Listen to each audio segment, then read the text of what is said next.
Esse é o James Webb Space Telescope, ou JWST, ou só James Webb, ou Next Generation Space Telescope, ou outro nome qualquer, já que isso ainda está em discussão.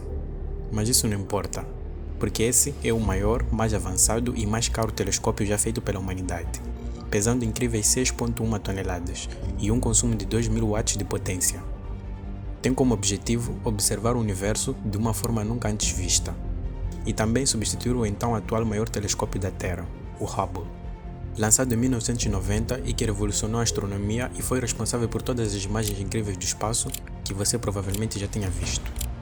O Hubble consegue fotografar planetas, estrelas, cometas, luas, discos de poeira, galáxias e inclusive fotografou a Earendel, uma estrela na constelação de Cetus, a mais de 13,4 bilhões de anos-luz de distância, sendo que um anos-luz equivale a 9,46 trilhões de quilômetros.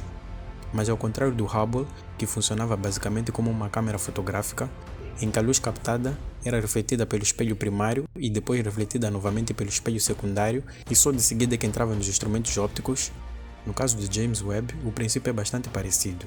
A luz captada é refletida pelo espelho primário, que é composto pelos 18 hexágonos, é posteriormente refletida pelo espelho secundário e de seguida entra nos sensores infravermelhos do telescópio. O James Webb é um projeto desenvolvido pela NASA em parceria com a Agência Espacial Europeia e com a Agência Espacial Canadense, com o objetivo de colocar no espaço um observatório para captar a radiação infravermelha, com a finalidade de realizar observações sobre a infância do universo. E para conseguir realizar tais observações em níveis nunca antes vistos, todo o telescópio deve ser mantido frio, e as grandes fontes de interferência do infravermelho, como o Sol, a Terra e a Lua, deverão ser bloqueados. Já entenderemos um pouco mais sobre isso. O James Webb é basicamente composto por um espelho primário, que na verdade são 18 espelhos individuais em formato de hexágonos, feitos de berílio, e que foi escolhido por ser forte, leve e manter a sua forma mesmo em temperaturas próximas do zero absoluto. E por fora são banhados por uma fina camada microscópica de ouro, que melhor reflete a luz infravermelha. Cada espelho desses tem 6 atuadores por trás, que permite que cada espelho seja ajustado para uma posição específica, o que é importante para encontrar o melhor foco durante as observações. Há ainda um atuador adicional no centro de cada um, que serve para ajustar a curvatura do espelho. Cada espelho mede 1,32 metros de diâmetro e pesa aproximadamente 20 kg. E como são 18, isso totaliza 360 kg e 6,5 metros de diâmetro. Para uma pequena comparação, o espelho primário inteiro do Hubble pesa 828 kg e mede 2,4 metros. O outro componente diferencial do James Webb é o seu escudo de calor, feito de 5 camadas individuais de vários materiais como Kapton e alumínio, que tem a função de criar uma espécie de sombra para o telescópio, bloqueando assim a luz infravermelha emitida pelo Sol, pela Terra e pela Lua, o que melhora muito e aumenta a precisão das observações e também mantém o telescópio frio, o que também é importante para as observações em infravermelho. Tratando-se de um telescópio extremamente grande, era necessário que o telescópio se dobrasse em várias seções para poder caber no interior do Ariane 5, que foi o foguete que o lançou em 25 de dezembro de 2021, do Centro Espacial de Kourou, na Guiana Francesa, na Europa, com o telescópio tendo sido colocado em uma órbita de aproximadamente 1.500.000 km, muito mais distante que a órbita da Lua em relação à Terra, operando em uma órbita de halo, circulando em torno de um ponto no espaço, conhecido como ponto Sol-Terra L2 Lagrange, mantendo-o fora da sombra da Terra e da Lua, e mantendo o telescópio abaixo dos menos 223 graus Celsius, necessários para observações infravermelhas fracas. Basicamente, esse ponto L2 Lagrange é uma região em que a força gravitacional do Sol e da Terra, que são corpos massivos, acabam se cancelando, e o corpo ou objeto que estiver nessa zona ficará relativamente em equilíbrio orbitando na mesma velocidade da Terra em relação ao Sol. E esse ponto é extremamente importante para o James Webb, porque ele consegue a todo momento dar as costas tanto para o Sol, tanto para a Terra, assim como para a Lua. Ou seja, ele consegue manter o Sol, a Terra e a Lua sempre por trás do seu escudo de calor, e se mantendo longe o suficiente para não sofrer interferência, ao mesmo tempo em que mantém a sua temperatura extremamente baixa e constante. E tudo isso permite melhores observações em infravermelho, sem que a luz do Sol ou da Terra o atrapalhe.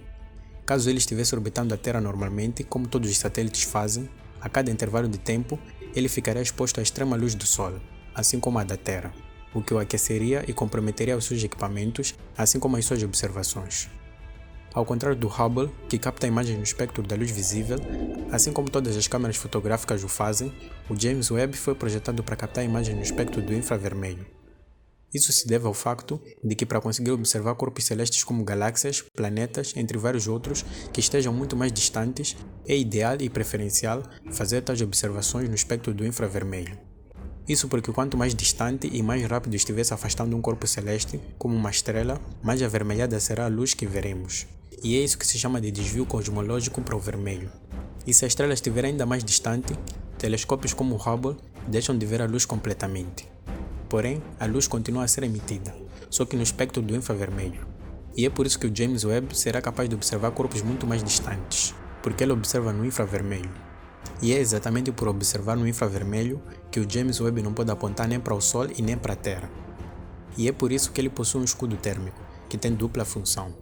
A primeira é bloquear toda a emissão térmica do Sol, assim como da Terra, que afetaria as observações, e a segunda é manter o telescópio frio, para que todos os seus instrumentos sensíveis funcionem corretamente. E a prova disso veio no dia 12 de julho com as primeiras imagens captadas pelo James Webb.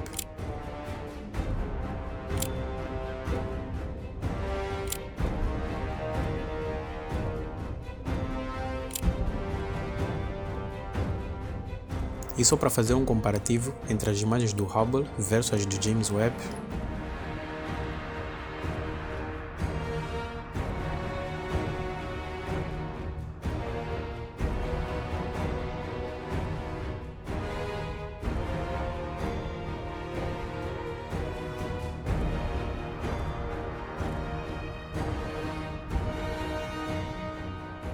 agora, falando de como telescópios em geral capturam imagens do espaço, o processo se assemelha muito ao de como câmeras fotográficas capturam imagens, recorrendo à técnica de alta exposição. Porém, dependendo da posição do alvo a ser fotografado, e principalmente se ele estiver muito distante, a coisa complica, já que no caso do Hubble, ele dá voltas em torno da Terra. Então, a cada intervalo de tempo, a captura deve ser interrompida, tanto porque a Terra passou a bloqueá-lo, tanto porque ele tem de fechar a sua entrada de luz pelo fato do Sol ter aparecido.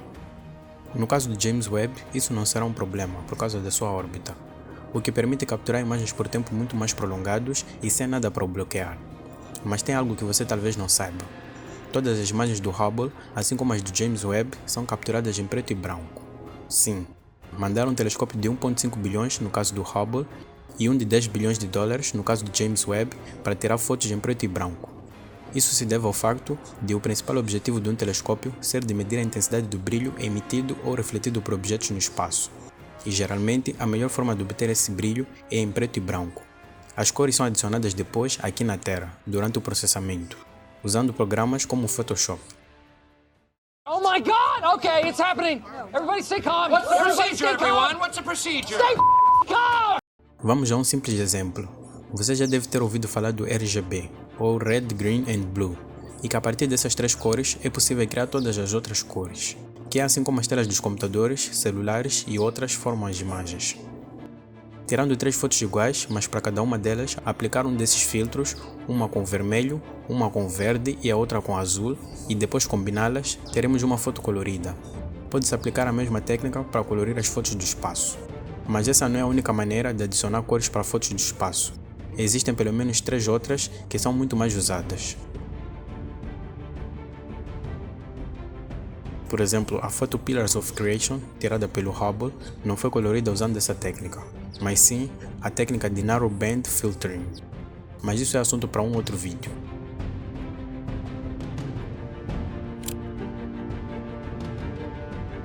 Como visto antes, o telescópio opera a uma temperatura de menos 223 graus Celsius, mas existem partes que devem estar ainda mais frias para funcionarem corretamente, como o Mid-Infrared Detection Instrument, localizado aqui, que precisa estar a apenas 7 graus Kelvin ou menos 266 graus Celsius para funcionar de forma precisa. Para isso, ele usa um sistema ativo de refrigeração que custou 150 milhões de dólares para ser desenvolvido, e é um dos componentes mais críticos e mais caros de todo o telescópio. O alinhamento dos 18 espelhos de James Webb também é uma das partes mais críticas de toda a missão, uma vez que cada espelho precisa ser alinhado para uma posição bem específica para refletir a luz de forma correta e precisa para o segundo espelho.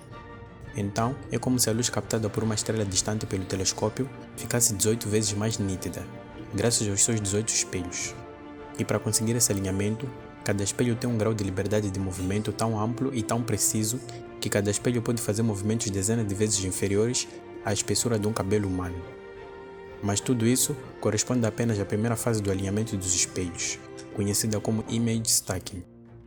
A segunda fase, conhecida como Coarse Phasing, é responsável por fazer com que os 18 espelhos se comportem como um e único espelho único e produzam uma imagem unificada. E falando em imagens, você já se perguntou como James Webb, que está flutuando livremente pelo vácuo do espaço, consegue capturar imagens tão boas do espaço sem que elas fiquem desfocadas pelos seus mais ínfimos movimentos? Bom, isso é alcançado graças a vários sistemas de controle de estabilização bastante sofisticados que o telescópio possui. Um dos primeiros deles são as chamadas Reaction Wheels, que são rodas em contrarrotação localizadas embaixo do escudo térmico do telescópio. Essas rodas, que giram em contrarrotação, causam um efeito giroscópico que estabiliza o telescópio e o mantém fixo em uma certa direção durante as observações. Mas o giro dessas rodas causa uma pequena vibração pelo telescópio que faria com que as imagens saíssem desfocadas. Por isso, existe um quarto espelho chamado Fine Steer Mirror, que se mexe uma vez a cada 64 milissegundos e age como um estabilizador de imagem. Esse espelho é o sistema de estabilização mais caro do mundo. Esse espelho é controlado pelo Fine Guidance System, um sistema cuja sua função é de manter a estrela que se está a observar sempre fixa no seu campo de visão. E os dados providos por esse sistema são enviados aos sistemas de controle da atitude do telescópio, para que esses façam pequenas correções para que o telescópio esteja sempre a apontar para o alvo. Assim, se a estrela estiver a se mover enquanto o telescópio a observa, o telescópio também irá se mover para acompanhá-la, e a imagem não sairá desfocada. O facto é que o James Webb irá revolucionar a astronomia para um nível nunca antes visto, assim como o Hubble fez, sendo o maior e mais avançado telescópio já feito pela humanidade.